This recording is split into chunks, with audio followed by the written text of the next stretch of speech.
നന്ദി ഡോക്ടർ ചാക്കോ കാണിച്ചാൽ കളപ്പറമ്പിൽ അപകടമാണ്, ഈ പ്രശ്നം നിങ്ങൾ തീരാൻ തലശ്ശേരി പാടില്ലായിരുന്നു എന്ന് ചിന്തിക്കുന്ന അതിരൂപതയുടെ വിധത്തിലാണ് പ്രസ്താവന പ്രസ്താവനകൾ. ഒന്ന് കേൾക്കൂ. ഡോക്ടർ ചാക്കോ കളപ്പറമ്പിൽ തലശ്ശേരി അതിരൂപതയുടെ പ്രസ്താവനയിൽ പറയുകയാണ്, ഛത്തീസ്ഗഡ് വിഷയത്തിൽ കേന്ദ്ര സർക്കാരിനെയും സംഘപരിവാർ സംഘടനകളുടെയും ഭരണഘടനാ വിരുദ്ധമായ നിലപാടുകളെ ശക്തിയുക്തം എതിർത്ത് മാർ ജോസഫ് പാംബ്ലാനി നിലപാടുകളിൽ മാറ്റം വരുത്തിയെന്ന രീതിയിലുള്ള വ്യാഖ്യാനം ശരിയല്ല. ഛത്തീസ്ഗഡ് വിഷയത്തിൽ കേന്ദ്ര സർക്കാരിനോട് ഇടപെടണമെന്ന സഭാ നേതൃത്വത്തിന്റെ ആവശ്യം മനസ്സിലാക്കി കേന്ദ്ര സർക്കാർ ഇടപെട്ടതിൽ നന്ദി അറിയിച്ചത് നിലപാട് മാറ്റമല്ല.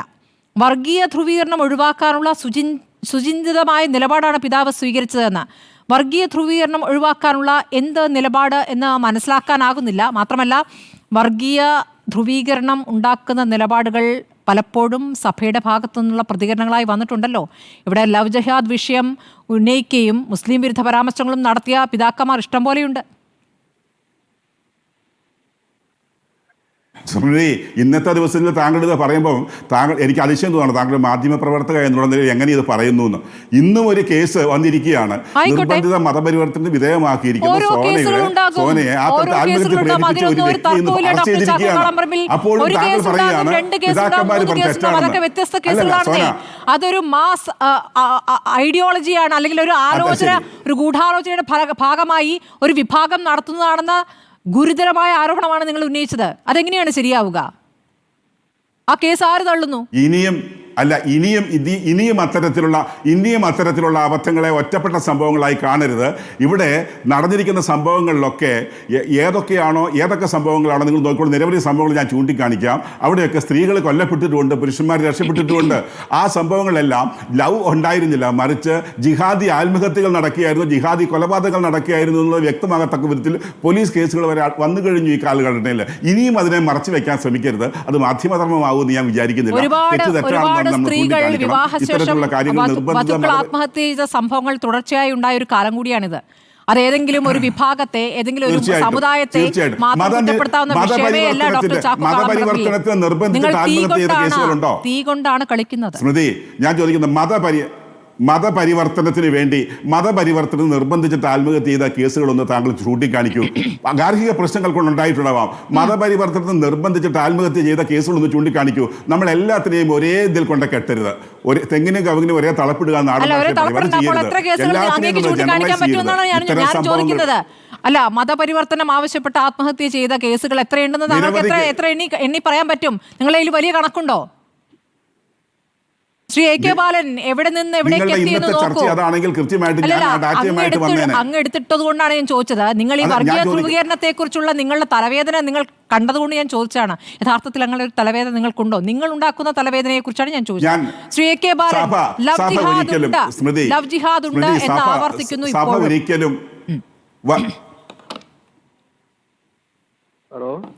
ശ്രീ എ കെ ബാലൻ കേട്ടല്ലോ?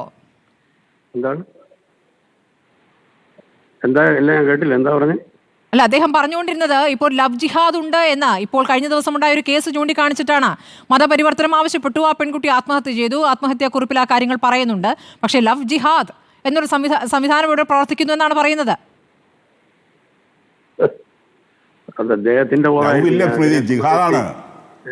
ആത്മഹത്യയാണ്.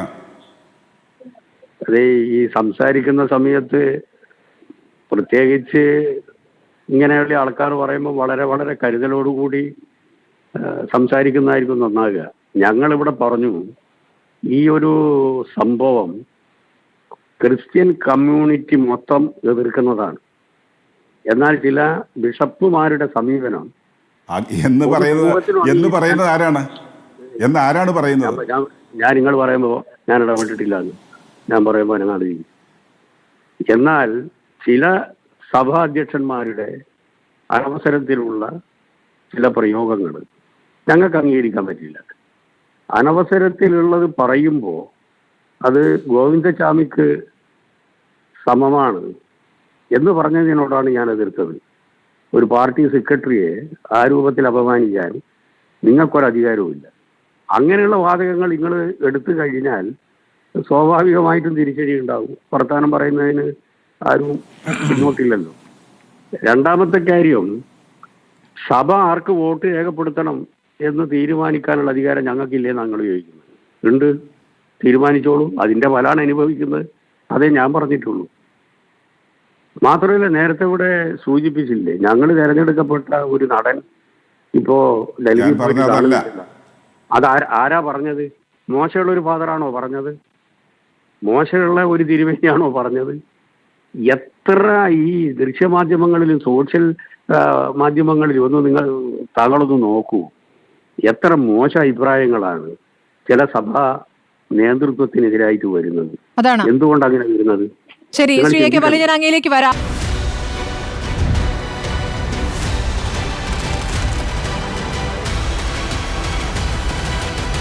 Debate with Smriti Parathikkad.